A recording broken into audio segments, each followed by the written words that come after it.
al mensaje anterior? ¿No? ¿Cuántos se acuerdan? ¿Qué hago? ¿Repito el del domingo pasado o doy uno nuevo? Anderson, ¿qué hago?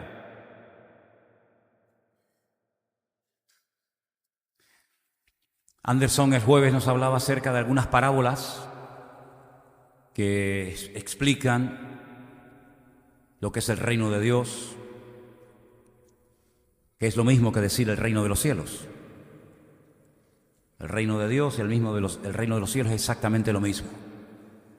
Es el gobierno de Dios entre nosotros, gobierno del cual salió el hombre al principio de los tiempos, cuando prefiere ponerse bajo el gobierno de Satanás, cuando le cree más al diablo que a Dios. Cuando el diablo le dijo no morirás, Dios le había dicho sí morirás, pero él prefirió creerle al diablo antes que a Dios. Esa es la realidad. Cuando pecamos, cuando desobedecemos a Dios, le estamos haciendo más caso al diablo que a Dios. El diablo viene con ofertas, el diablo viene con regalos, con propuestas, y cuando las aceptamos, le estamos haciendo más caso al diablo que a Dios. Eso es el pecado, aceptar las ofertas del diablo creyendo que son mejores que las promesas de Dios. Fuerte, ¿no? Fuerte. Pues el Señor Jesucristo, cuando vino hace 2000 años, lo primero que dijo en su primer mensaje público fue: arrepentíos, porque el reino de los cielos se ha acercado a vosotros. El hombre no se había acercado a Dios, al contrario, el hombre estaba muy lejos de Dios, cada vez más lejos. Si ustedes creen que cuando Adán y Eva pecaron, al poco tiempo los hombres reflexionaron y dijeron volvamos a Dios, vamos a arrepentirnos, vamos a humillarnos, vamos a hacer lo que Él dice, nada más lejos de la realidad. El hombre siguió pecando y pecando y pecando y haciendo cosas tremendas. Hay momentos en la humanidad, hay momentos en la historia de la Biblia en los que Dios tuvo que decir se acabó, basta, se acabó. Hay momentos en los que Dios tuvo que romperlo todo y empezar de cero. Eso fue el diluvio. La catástrofe más grande de toda la historia de la humanidad no la produjo Satanás, la produjo Dios. Ya había dicho, si no se arrepienten, voy en serio.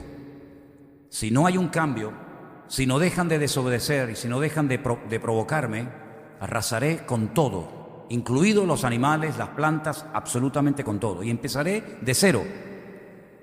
Previamente le había revelado a Noé lo que tenía que hacer para salvarse, él y todos los que quisieran, pero no le hicieron caso. La Biblia dice que solamente él, junto con su esposa, gloria a Dios, sus 3 hijos, con sus esposas, fueron los que entraron dentro del arca y fueron capaces de estar mucho tiempo trabajando y trabajando, trabajando sin parar, sin descansar, porque ellos sabían que lo que Dios había dicho tarde o temprano se cumpliría. El diluvio, la catástrofe, el cataclismo universal.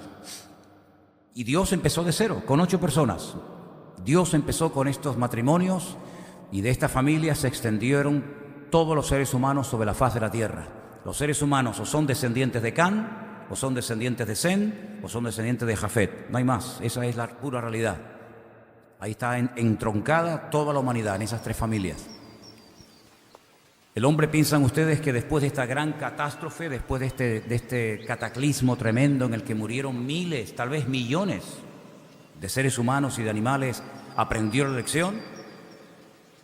Nada más lejos de la realidad. Al poco tiempo, no mucho tiempo después, comenzaron a maquinar y comenzaron a decir, bueno, eso de los sacrificios, eso de acercarnos a Dios, no nos hace mucha gracia, nos vamos a acercar a Dios. No era todavía no habían llegado al colmo, no habían todavía rechazado a Dios desde el punto de vista de su existencia, todavía seguían siendo creyentes, pero a su manera. Vamos a construir una torre, vamos a construir una mega estructura para llegar a Dios, luego eran creyentes, pero vamos a llegar a Dios como a mí me dé la gana, no como Él quiera. Vamos a llegar a Dios y cuando lleguemos a su misma presencia, qué fe tenían, una fe tremenda. Vamos a llegar a la presencia de Dios y le vamos a demostrar en su propia cara, y de hecho se lo vamos a decir, que podemos llegar ante Él de otra forma. Y Dios tuvo que parar aquella construcción de aquella famosa torre, la torre de Babel, la torre de la confusión, fueron confundidas las lenguas, fueron esparcidos por toda la tierra y otra vez, diríamos, empezar de nuevo. Y así a lo largo de la historia el hombre tratando de echarle un pulso a Dios, hasta el día de hoy, hasta el día de hoy. Pero hace 2000 años vino el Hijo de Dios, Él en persona, como aquella parábola en la que el dueño de la viña manda unos siervos y los humillan y los rechazan, luego manda a otros y le hacen lo mismo y finalmente manda a su hijo y el dueño de la viña dice, bueno, al final tendrán respeto de mi hijo y cambiarán. Pues los que habían arrendado aquella viña dijeron, mira, este es el heredero, si lo matamos nos quedamos nosotros con la propiedad, y lo mataron. Dice, ¿qué podrá hacer el dueño de la viña por su viña que no haya hecho? Bueno, pues el dueño del universo, el dueño del cosmos, el dueño del cielo y de la tierra, de todo lo creado, vino en persona, se humanó, se encarnó, decidió nacer en un pequeño pueblo que se puede visitar hasta el día de hoy, se llama Betlehem o Belén, y allí vivió 33 años. Durante los últimos 3 años se dedicó a tratar de reconciliar al hombre con Dios, a tratar de hacer volver las conciencias, de hacer volver al hombre, sobre todo al pueblo de Israel, para que después el pueblo de Israel fuera por todas las naciones y predicaran la palabra. Pues él intenta acercar el reino, no lo podía todavía establecer. ¿Cómo va a establecer Dios el reino si todavía ni siquiera creían en él? Pero él se acerca, sana a los enfermos, limpia a los leprosos, resucita a los muertos, da una serie de enseñanzas extraordinarias, y todo con la intención de acercarse al hombre, de acercarse a la humanidad, de acercarse a las personas. ¿Y qué hicieron al final los seres humanos? Lo mismo que en la parábola con el hijo del dueño de la viña. Lo mataron, lo crucificaron y le dijeron, no queremos saber nada de este Mesías. Es increíble porque si estudias la historia del pueblo de Israel, y yo continuamente estoy leyendo cosas acerca de este pueblo, después vinieron muchos Mesías, muchísimos Mesías. Uno de los más importantes y más conocidos, apoyado por un famoso rabino llamado Rabí Akiva, apoyó a un tal Bar Kokhba, Simón Bar Kokhba, el hijo de la estrella, porque él creía que este era el verdadero Mesías, y fue un auténtico desastre. Jamás los romanos fueron tan crueles contra los judíos, contra el pueblo de Israel, como en la época de este falso Mesías, Bar Kokhba. Se demostró que no era un falso Mesías, ganó una pequeña guerra, los judíos creyeron en Jerusalén que el imperio romano había sido derrotado, pero los romanos, a través del emperador Adriano, vinieron y, hermanos, arrasaron con todo.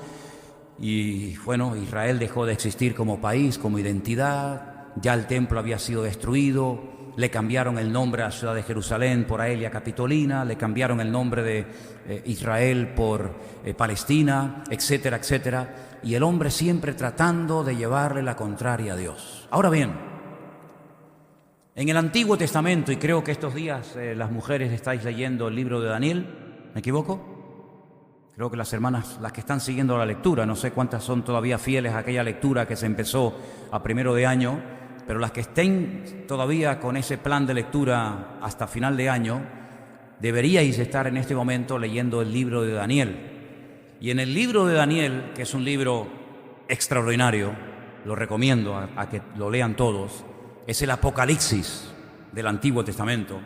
Allí encontramos detalles que si no los conocemos y si no los estudiamos en profundidad, no vamos a entender muchas de las profecías que luego Juan escribe en su famoso libro de Revelación o de Apocalipsis. En el capítulo 2 del libro del profeta Daniel, voy a leer desde el versículo 1 en adelante una historia muy, pero que muy interesante, que tiene que ver con un sueño que tiene un rey llamado Nabucodonosor, el rey de Babilonia, rey que ya había atacado a Jerusalén, se había llevado cautivo a cientos, a miles de jóvenes a su país, había destruido el templo. Y este rey tiene un sueño, y quiero que sigan la lectura conmigo en esta tarde, por favor. Daniel capítulo 2 del versículo 1 en adelante. En el 2.º año del reinado de Nabucodonosor, tuvo Nabucodonosor sueños, y se perturbó su espíritu y se le fue el sueño. Hizo llamar el rey a magos, astrólogos, encantadores y caldeos para que le explicasen sus sueños. Vinieron pues y se presentaron delante del rey. Y el rey les dijo: he tenido un sueño y mi espíritu se ha turbado por saber el sueño. Entonces hablaron los caldeos al rey en lengua aramea: Rey, para siempre vive, di el sueño a tus siervos y te mostraremos la interpretación. El rey les respondió a los caldeos: el asunto lo olvidé. Si no me mostráis el sueño y su interpretación, seréis hechos pedazos, y vuestras casas serán convertidas en muladares, es decir, en estercoleros, en basureros. Si me mostráis el sueño y su interpretación, recibiréis de mí dones y favores y gran honra. Decidme pues el sueño y su interpretación. Respondieron por segunda vez y dijeron: diga el rey el sueño a sus siervos y le mostraremos la interpretación. El rey respondió, dijo: yo conozco ciertamente que vosotros ponéis dilaciones, porque veis que el asunto se me ha ido. Si no me mostráis el sueño y una sola sentencia hay para vosotros, ciertamente preparáis respuesta mentirosa y perversa que decir delante de mí.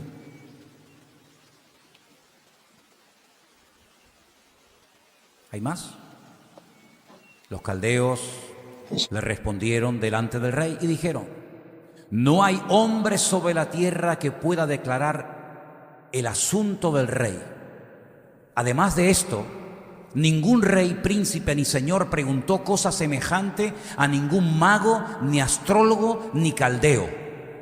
Porque el asunto que el rey demanda es difícil y no hay quien lo pueda declarar al rey, salvo los dioses cuya morada no es con la carne. Por esto el rey, con ira y con gran enojo, mandó que matasen a todos los sabios de Babilonia.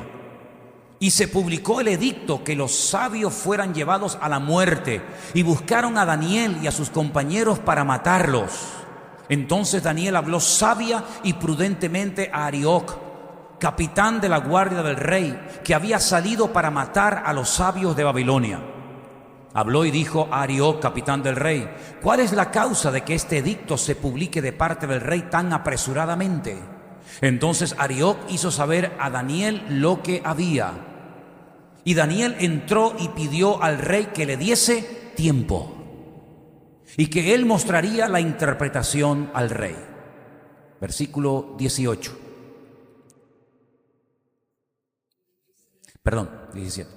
Luego se fue Daniel a su casa e hizo saber lo que había a Ananías, a Misael y a Azarías, sus compañeros, para que pidiesen misericordias del Dios del cielo sobre este misterio, a fin de que Daniel y sus compañeros no pereciesen con los sabios de Babilonia. Entonces el secreto fue revelado a Daniel en visión de noche, por lo cual bendijo Daniel al Dios del cielo. Y Daniel habló y dijo: sea bendito el nombre de Dios de siglos en siglos, porque suyos son el poder y la sabiduría. Él muda los tiempos y las edades, quita reyes y pone reyes, da la sabiduría a los sabios y la ciencia a los entendidos. Él revela lo profundo y lo escondido, conoce lo que está en tinieblas y con él mora la luz. A ti, oh Dios de mis padres, te doy gracias y te alabo, porque me has dado sabiduría y fuerza, y ahora me has revelado lo que te pedimos, pues nos has dado a conocer el asunto del rey.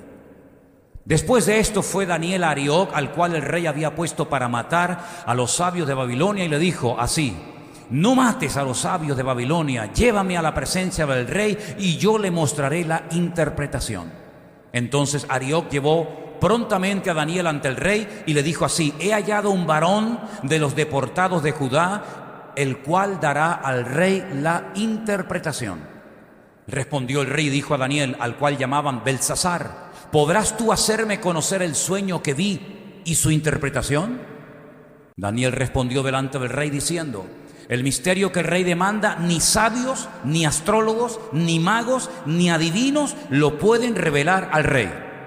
Pero hay un Dios en los cielos, el cual revela los misterios, y él ha hecho saber al rey Nabucodonosor lo que ha de acontecer en los postreros días. He aquí tu sueño y las visiones que has tenido en tu cama.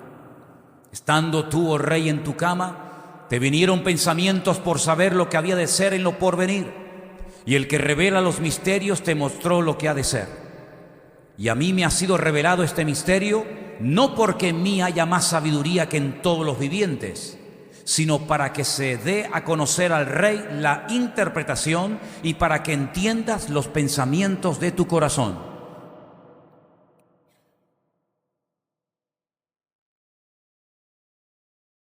Tú, oh rey, veías, he aquí, una gran imagen. Ahora, si ustedes están siguiendo detenidamente la lectura, se habrán dado cuenta que el rey no solamente está buscando a un hombre sabio que le diga la interpretación del sueño que ha tenido, sino que primeramente tiene que contarle el sueño que ha tenido. Esto es prácticamente imposible. Por eso los que estaban a su alrededor le decían: cuéntanos el sueño y más o menos te diremos lo que significa, te daremos la interpretación. Pero si no nos cuentas el sueño, es prácticamente imposible que te digamos lo que significa. El rey dijo: con esto lo que están demostrando ustedes que no son tan sabios ni tienen tanto poder espiritual como ustedes presumen tener. Así es que lo mejor es que los matemos a todos, aunque me quede sin saber lo que soñé y lo que significa el sueño. Estamos viendo cómo Daniel no solamente recibe la interpretación del sueño, sino que le dice a Nabucodonosor: tu sueño ha sido este. Escuchen. Ponme la lectura, por favor. Tú, oh rey, veías y he aquí una gran imagen. Esta imagen, que era muy grande y cuya gloria era muy sublime, estaba en pie delante de ti y su aspecto era terrible. La cabeza de esta imagen era de oro fino, su pecho y sus brazos de plata, su vientre y sus muslos de bronce, sus piernas de hierro, sus pies en parte de hierro y en parte de barro cocido.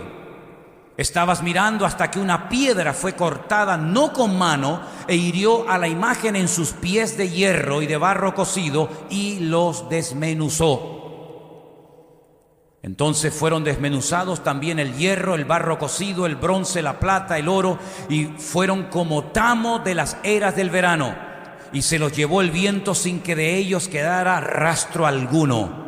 Mas la piedra que hirió la imagen fue hecha un gran monte que llenó toda la tierra. ¿Cuántos dicen amén? Vamos a parar ahí la lectura.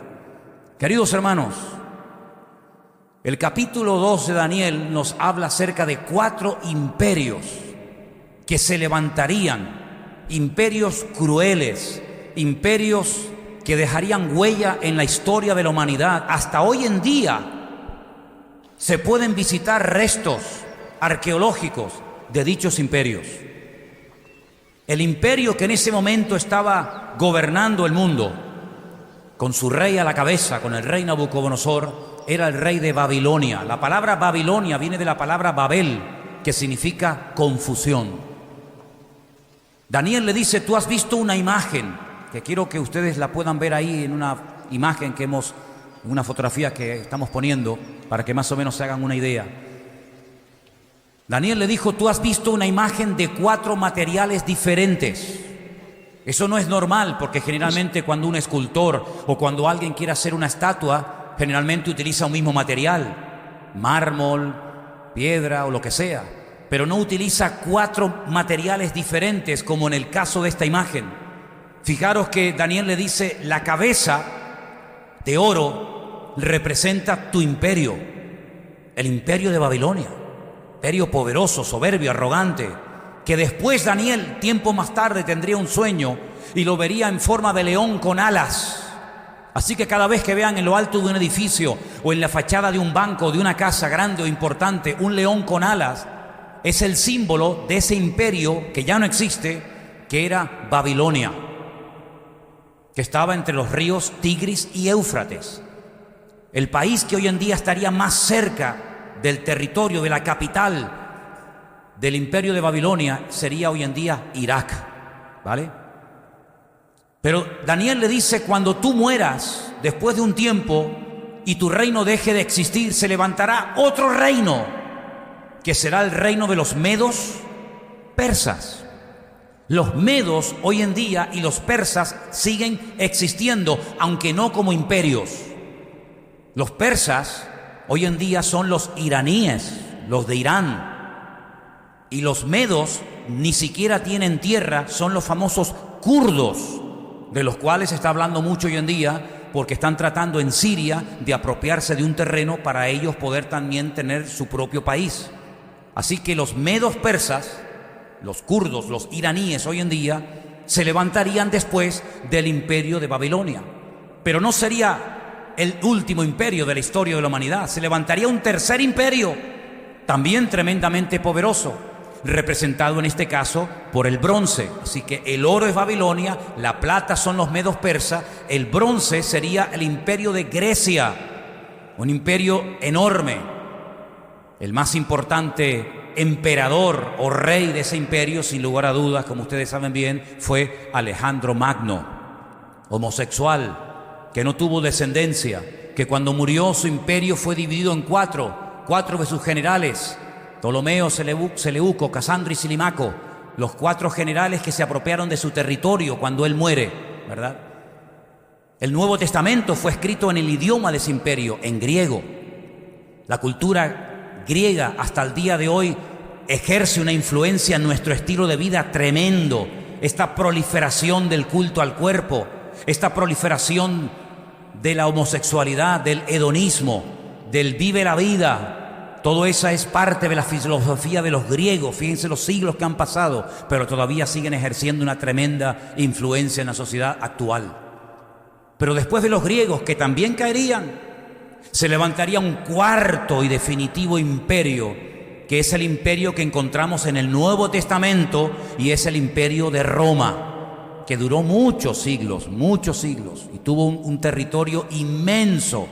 Toda Europa era de los romanos, incluido Inglaterra, incluido el Medio Oriente, incluido el norte de África, lo que sería hoy en día el Magreb. Un imperio gigantesco que después se terminaría dividiendo: imperio de Oriente, imperio de Occidente. La capital de Occidente sería Roma, la capital de Oriente sería Constantinopla, ¿verdad? Que está hoy en día lo que es Estambul, hoy en día en Turquía. Estos 4 imperios existieron, dejaron su huella en la historia. Todavía hay edificios, todavía hay cerámica, todavía hay muchos vestigios, mucho recuerdo de que esos imperios existieron. Esto es algo tremendo, cómo el Señor le revela a este rey Nabucodonosor, a través del ministerio profético de Daniel, que iban a existir estos imperios que ya forman parte de la historia. No estamos estudiando una profecía que no se ha cumplido. Esto sería hoy en día una profecía cumplida, forma parte de la historia. Pero dice la Biblia que en ese sueño que Nabucodonosor tuvo, vio que esa imagen era destruida. Dice que una piedra no cortada por las manos del hombre golpeaba a la imagen en sus piernas, y la imagen caía al suelo y se hacía añicos, se hacía pedazos, y no quedaba nada de estos imperios tan poderosos que mataron, violaron, asesinaron y conquistaron centenares, miles de kilómetros cuadrados hace mucho tiempo atrás. Pero esa piedra, dice que se hizo un gran monte y se convirtió en un imperio sin límite, en un imperio que no iba a ser destruido por un quinto, por un sexto, por un séptimo imperio, sino que permanecería para siempre. Ahora, cuando el rey Nabucodonosor recibe la interpretación de este sueño, en el versículo 44, de Daniel capítulo 2, él hace una declaración increíble que yo quiero que presten atención a ella. Y estas son palabras de este rey pagano, y dice: y en los días de estos reyes, el Dios del cielo levantará un reino que no será jamás destruido, ni será un reino dejado a otro pueblo.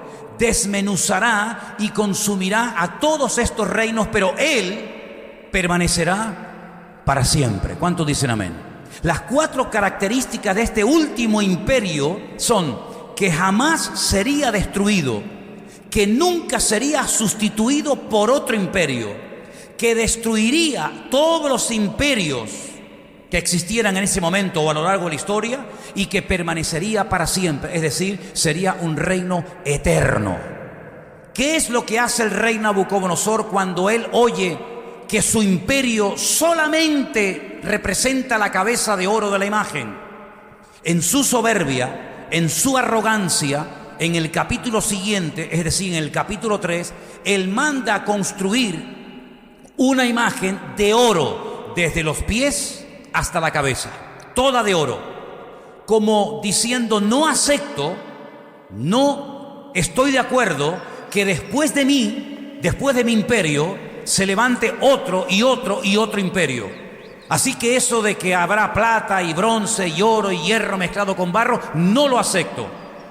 Mandó a construir una imagen inmensa, totalmente de oro, y además ordenó que todo el mundo se postrara ante ella y la adorara. Como pueden ver ustedes en esta imagen, solamente en su imperio hubieron 3 jóvenes que fueron llevados de jovencitos a Babilonia cautivos, que no obedecieron la orden del rey, no se postraron y adoraron a esa imagen, porque ellos decían que solamente se postrarían delante del Dios de los cielos, el Dios de Abraham, el Dios de Isaac y el Dios de Jacob. Fueron amenazados bajo pena de muerte, que si no lo hacen, volverían, le darían otra oportunidad, los arrojarían vivos dentro de un horno de fuego. Ellos dijeron: no hace falta que pierdas el tiempo, no insistas. Nosotros creemos que nuestro Dios nos puede librar de tu mano y del fuego. Pero si Dios hoy ha decidido que muramos así, quemados, tampoco nos vamos a postrar. Es decir, creemos que Dios nos puede salvar del fuego, pero si no nos salva del fuego porque Él quiere que hoy sea nuestro último día de vida, tampoco nos vamos a postrar. Es decir, el salvarme no va a evitar que deje de adorar a Dios. La Biblia nos enseña que fueron arrojados, atados de pies y de manos dentro de un inmenso horno de fuego, pero no murieron. Dios los protegió de una forma sobrenatural. No ha ocurrido esto a lo largo de la historia en más ocasiones. Miles, tal vez millones de hermanos nuestros han muerto quemados en muchas hogueras, incluido también en este país y en estas islas probablemente también. Sin embargo, ese día Dios hizo algo que marcó un antes y un después. Salva milagrosamente a estos 3 jóvenes hebreos. Vuelve otra vez Nabucodonosor a reconocer que como el Dios de ellos y como el Dios de Daniel no hay otro en todo su imperio. Pero en esta ocasión no solamente reconoce eso, sino que ordena que durante toda su existencia y en todo su vasto imperio, toda la gente adore, bendiga y honre al Dios de estos 3 jóvenes, y que el que no lo haga, lo maten y su casa sea convertida en un estercolero, en un basurero, en un muladar. Ahora, ¿por qué les estoy hablando de estos imperios que fueron tremendos, que hicieron lo que les dio la gana durante mucho tiempo? Imperios arrogantes, soberbios, orgullosos, reyes que no tenían que rendirle cuenta a nadie, que hacían lo que les daba la gana con la gente, que incluso algunos de ellos, cuenta la historia secular, que mientras comían en sus palacios veían a animales como devoraban a niños, a mujeres embarazadas, sin ningún tipo de lástima, de compasión, sin ningún tipo de misericordia. ¿Por qué la Biblia habla de estos imperios? Porque nos cuenta la realidad de que se levantarían, de que ejercerían una influencia tremenda y harían mucho daño a millones de personas. Pero así como se levantaron, todos caerían y no permanecerían en pie eternamente y para siempre. Sin embargo, no solamente en el libro de Daniel, sino que hay una visita de un ángel tremendamente importante en la Biblia, que dicho sea de paso también aparece hablando con el profeta Daniel en su libro, y el nombre de este ángel es Gabriel, el mensajero de Dios. Este ángel, cientos de años después de esta revelación, de estos sueños, una vez que ya cayó el imperio de Babilonia, cayó el imperio de los medos persas, ya había caído el imperio de los griegos, solamente quedaba el último de Roma, se va a un pequeño pueblo de Israel llamado Belén, donde estaba en aquellos días una mujer llamada Miriam o María, que sería la madre del verdadero Mesías en el futuro. Y quiero que presten atención al mensaje, o aparte del mensaje que este ángel llamado Gabriel le da a esta mujer. En Lucas capítulo 1, del versículo 30 en adelante, escuchen. Entonces el ángel le dijo a María: María, no temas, porque has hallado gracia delante de Dios. Ahora concebirás en tu vientre, darás a luz un hijo, llamarás su nombre Yeshua, Jesús, como aparece en el Nuevo Testamento. Este será grande, será llamado Hijo del Altísimo, y el Señor Dios le dará el trono de David, su padre. Reinará sobre la casa de Jacob para siempre, y su reino no tendrá fin. ¿Cuántos dicen amén? Fíjate que lo que le profetiza, lo que le interpreta Daniel al rey Nabucodonosor, es que estos imperios se levantarían y caerían, que ninguno permanecería por toda la historia de la humanidad. Hoy en día no existe el imperio babilónico, ni el imperio de los griegos, ni el imperio romano, ni el imperio de los medos persas. No existen estos imperios. De hecho, hoy en día no existe como tal ningún imperio. Ningún imperio existe hoy en día. Hubieron imperios, pero ya no existe ninguno. Han perdido prácticamente todo su poder, todo su prestigio, toda su riqueza y toda su influencia. Sin embargo, el ángel Gabriel le dice a María que el Mesías nacería, le dice el nombre que tendrían que ponerle, el cual significa Salvador, y ese Mesías recibiría en algún momento determinado de su vida, de su ministerio, un reino, un trono, y las características de su reinado es que sería un reino eterno, indestructible, que no sería sustituido por otro, que no se terminaría apagando o autodestruyendo, que no lo podría destruir otro imperio, sino que sería un reino eterno y para siempre. ¿Cuántos dicen amén? Y ese reino que algún día, con su segunda venida, se establecerá literal y físicamente en este mundo. Y como botón de muestra de ese reinado milenial de Cristo tenemos el famoso milenio del libro del Apocalipsis. Dice la Biblia que Él será Rey de reyes y Señor de señores por toda la eternidad. Su reino no tendrá fin. Su reino ya se ha acercado, pero aún no se ha establecido en su totalidad. Él se ha acercado para que todas las personas, hombres y mujeres, no importa la raza, no importa su color de piel, no importa su condición social, no importa su extracto, no importa su trasfondo religioso o no, que toda persona tenga la posibilidad, la oportunidad, el privilegio, la opción de poder entrar al reino que se ha acercado, pero que, repito, aún no se ha establecido literalmente sobre la faz de la tierra.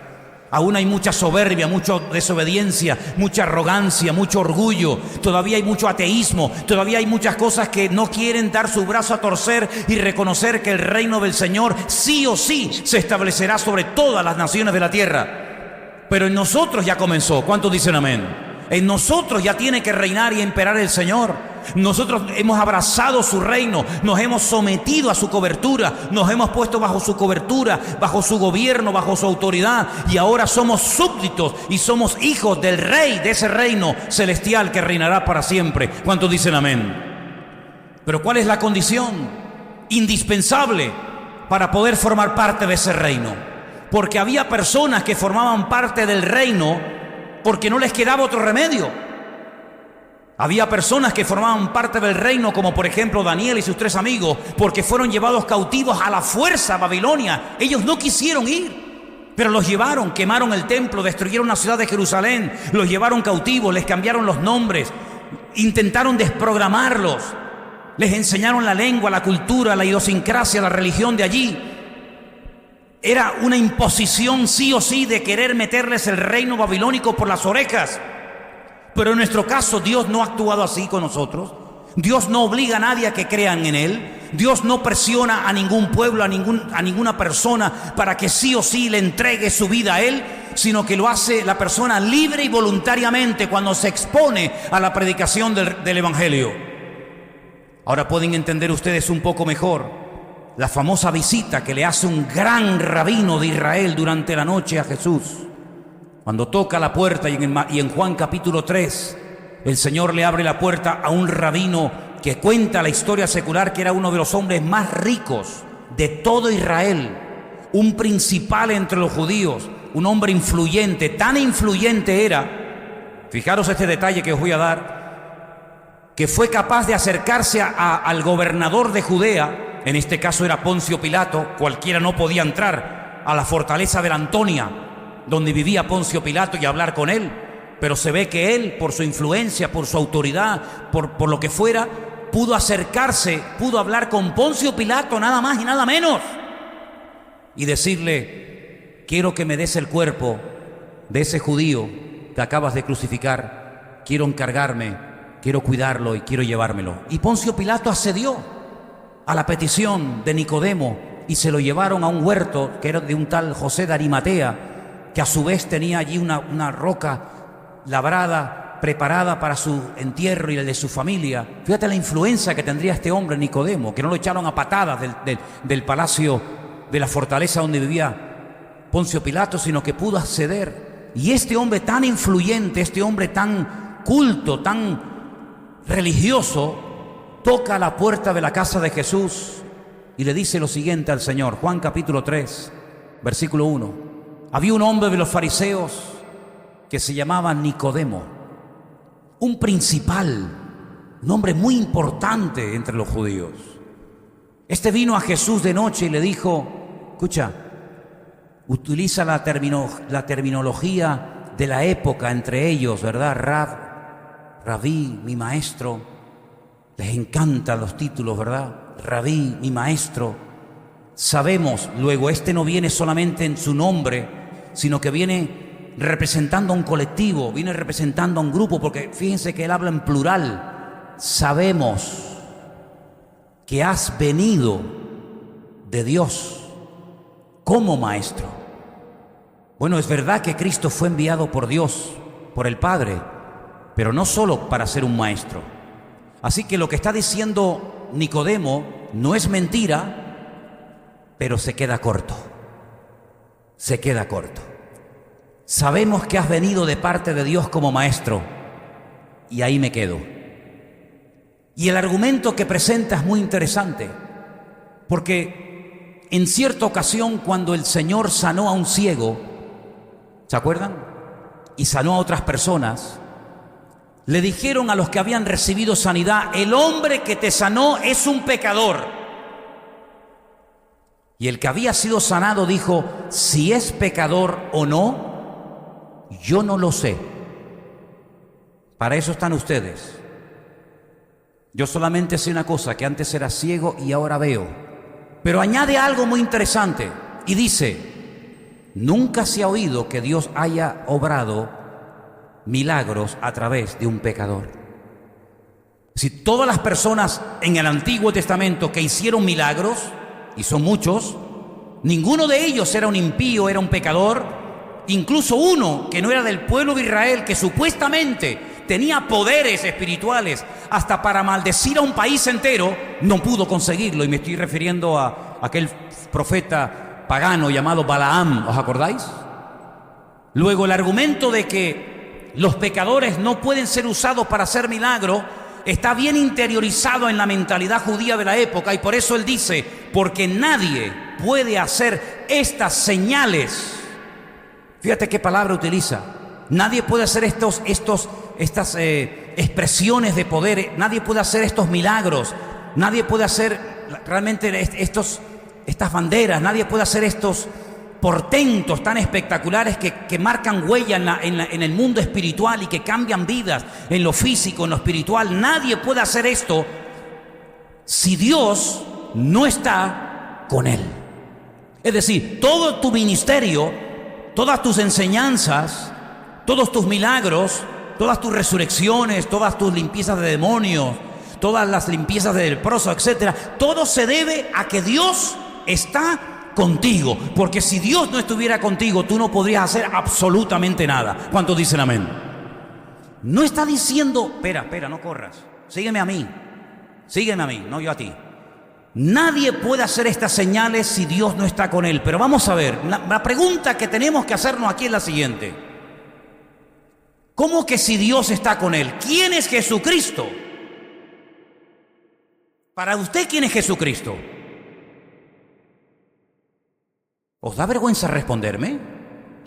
¿Y por qué no me respondéis? Para usted, ¿quién es Jesucristo? ¿Y para ti? El Hijo de Dios. Entonces aquí pónganse de acuerdo, Dios y el Hijo de Dios. Para ti, ¿quién es Jesucristo? Dios. ¿Y para ti? Dios. Allá atrás, ustedes allá que entraron ahora, Jesucristo para ti, ¿quién es, mija? No, la última de atrás. Usted sí. El Hijo de Dios. El Hijo de Dios. ¿Y Dios? Aquí tenemos que pararnos. Me da la impresión a mí. ¿Una persona puede ser hijo y padre al mismo tiempo? No. ¿Cuántos dicen que sí? Yo soy hijo y padre al mismo tiempo. ¿Tú, Anderson, también? Tú no. No. Yo soy hijo y soy padre en el mismo momento.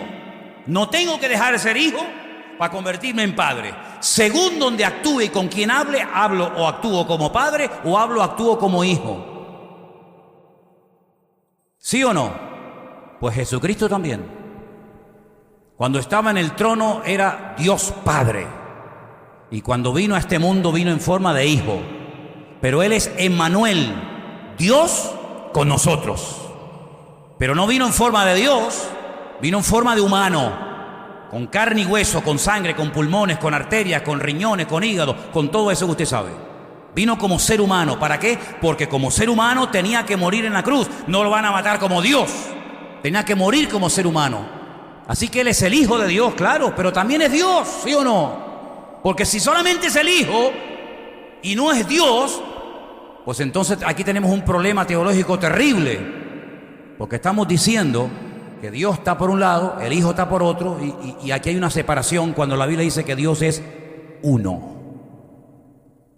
Dios es uno. Un huevo está compuesto por ¿cuántas cosas? Por 3. Cáscara, yema y clara. ¿Sí o no? ¿En Venezuela es así? ¿También es así? ¿Tienen yema los huevos en Venezuela? Pensé que Maduro se lo había quitado. No te extrañes. En Venezuela, en Japón, en la China, en Canadá, en todas partes del mundo el huevo tiene cáscara, yema y clara. Y los 3 son un huevo. Y usted coge el agua y la mete en el congelador y se congela. Se solidifica, pero no deja de ser agua. Y la pone al fuego, hierve y no deja de ser agua, es vapor. Y se la bebe y no deja de ser agua y es líquido. ¿Qué pasa? Que depende de dónde la ponga, se convierte en líquido, en gaseoso, o en lo otro que no me acuerdo cómo se llama. Eso, perfecto, muchas gracias. Veo que están puestos en ciencia. Yo voy por otra línea. ¿Qué les parece? Sabemos que has venido de parte de Dios como Dios. No, Nicodemo, no me limites. No me limites, no vengas con piropos. Rabí, mi maestro, ay, ¿este qué quiere? Mira, cuando vengan a echarte piropos, ten cuidado con los que vienen a echarte piropos. Ay, mi pastor querido. Uy, cuidado con esta. Cuidado con este. Ay, mi varón del Señor. Sí, déjese de varón, que cuando te tenga que decir las cosas ya vas a ver cómo voy a dejar de ser el varón. Ya vas a ver cómo no vas a ver, ni en pintura me vas a ver. ¿Te das cuenta? Rabí, sabemos que has venido de parte de Dios, porque si Dios no está contigo, tú no podrías hacer lo que haces. Ahora el Señor le dice, qué bueno eres, Nicodemo. ¿No te imaginas lo que estaba esperando? Que alguien por fin viniera y tocara la puerta y me viniera con estas palabras tan bonitas. Ahora voy a dormir tranquilo, porque estaba necesitando que alguien viniera y me hiciera la pelota. A mí una de las cosas que más me gusta es que me hagan la pelota. ¿Sabía eso? Por favor, quita para allá. ¿Cómo le responde el Señor? ¿Cómo le responde el Señor a este que viene con estos halagos? De cierto te digo, amén, amén, se dice en hebreo. De cierto en hebreo, amén, amén. Que el que no naciere de nuevo no puede ver el reino de Dios. ¿Por qué emplea el verbo ver? Porque después va a utilizar otro. Porque los judíos sabían perfectamente que su gran rabino, al que todavía llaman Moshe Rabenu, Moisés nuestro maestro, hasta el día de hoy lo llaman así, pudo ver, pero no entrar en la tierra prometida. Dice que al otro lado del Jordán, desde los montes de Moab, Jordania hoy en día, él pudo contemplar toda la tierra prometida, pero no la pisó, no entró en ella. La pudo ver toda, pero no entró. Y el Señor le dice, el que no nace de nuevo, ni verla podrá. Pero más adelante en el verso 4 le dice Nicodemo, ¿cómo puede un hombre nacer siendo viejo? ¿Puede acaso entrar por segunda vez en el vientre de su madre y nacer? Jesús le dice, de cierto te digo que el que no naciere de agua y del Espíritu no puede entrar en el reino de Dios. Antes le dice no puede ver, ahora le dice ni ver ni entrar. Se queda a la puerta. Nicodemo no entiende nada, Nicodemo se pierde, Nicodemo está perdido en tantos textos y en tantas leyendas y fábulas y tradiciones. Nicodemo ya no sabe por dónde meterse. Y es entonces cuando el Señor le dice, ¿y eres tú maestro de Israel? Tú eres maestro de Israel, el más importante rabino después de Gamaliel, nieto de Gilel, ¿y no entiendes lo que te estoy diciendo? Ahora pueden entender ustedes el nivel de liderazgo que pastoreaba, entre comillas, al pueblo de Israel hace 2000 años, en la época en la que el Señor Jesucristo estuvo en este mundo. Ahora ustedes pueden entender cómo la gente prefería irse al estanque de Betesda, donde dice que venía de vez en cuando un ángel a mover el agua, antes de ir al templo, donde estaban estos caballeros, donde estaban estos señores, con muchas letras, con muchas palabras, pero sin ningún poder y sin ninguna autoridad. Ahora pueden entender ustedes cómo la gente era capaz de caminar días y días enteros, recorriendo todo el país de punta a punta para ir a escuchar a Jesús, porque dicen los evangelistas, porque les enseñaba como quien tiene autoridad y no como los escribas y los fariseos. ¿Se dan cuenta? El elemento indispensable para entrar y disfrutar del reino de los cielos es nacer de nuevo. Esto no lo predican los musulmanes ni los budistas, esto solamente es el evangelio. La pregunta es, ¿usted ha nacido de nuevo? Porque hay gente que dice, yo soy nieto de cristiana evangélica. En mi país, mi abuelita iba al culto y me llevaba de vez en cuando a la escuela dominical. Y yo no le estoy preguntando eso. Yo no le estoy preguntando ni siquiera si usted cree en Dios. Yo le estoy preguntando, ¿usted ha nacido de nuevo? ¿Qué significa nacer de nuevo? Nacer de nuevo es entregarle 100% a la vida al Rey del Reino, al Señor Jesucristo. Es aceptarlo en tu corazón como tu Señor y Salvador personal. Es entregarle todos tus derechos, tu tiempo, tu agenda, tus actividades, tus sueños, tus planes. Es morir. Por eso cuesta tanto ser un buen cristiano. Porque para ser un buen cristiano hay que morir y nadie quiere morir. Nadie quiere morir, todos quieren mandar y gobernar y dirigir su vida, pero eso sí, que Dios me bendiga, que Dios me ayude, que Dios me prospere, que Dios me abra la puerta, que Dios me conceda aquel sueño, que Dios me conceda aquel trabajo, que Dios me conceda aquel hombre, que Dios me conceda aquella mujer, que Dios me conceda ser madre. Eso sí, pedirle a Dios todo lo que queramos y más. Pero el evangelio no es solamente pedir y pedir y pedir y pedir, el evangelio es morir a uno mismo. Ya no vivo yo, decía aquel gran hombre de Dios, mas vive Cristo en mí. El reino de Dios no es como el reino de este mundo, donde dice la Biblia que los mayores son atendidos por los menores, sino al contrario, en el reino de Dios dice que los mayores sirven a los menores. Es al revés, es un reino al revés, es dar para tener, es morir para vivir, es una locura. Pero el reino de Dios es el único reino eterno, permanente, para siempre. Y nosotros hemos tenido el privilegio de conocer este reino en parte. ¿Y cuál es la señal de que yo he nacido de nuevo? ¿Cuál es la señal de que yo quiero ir en serio con el Rey? Bautizarme públicamente en agua. Eso es lo que dice la Biblia. Arrepentíos y convertíos y bautícense. Y entonces entramos a formar parte de un reino que no se ve, que no es reconocido, que todavía es criticado, que sufre violencia, que sufre todo tipo de vejaciones y humillaciones, pero que va avanzando y va avanzando y va creciendo, y es como la luz de la aurora. Y llegará un momento en el que el mismo Señor Jesucristo vendrá en persona, según Zacarías capítulo 14, y pondrán aquel día sus pies sobre el monte de los olivos. El monte se partirá en dos y todo ojo le verá y toda rodilla se doblará diciendo que Él es el Señor, para gloria de Dios Padre. ¿Cuántos dicen amén? Y ese es el mensaje que tenemos nosotros. Este es el mensaje más importante y trascendental de la historia de la humanidad. El mensaje que puede cambiar países enteros, familias enteras. Pero dice la Biblia, ¿cómo creerán si no hay quien les predique?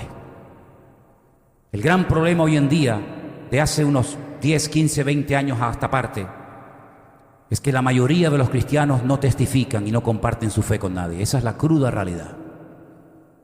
De hecho, no para que te sientas mal, sino simplemente para hacerte pensar.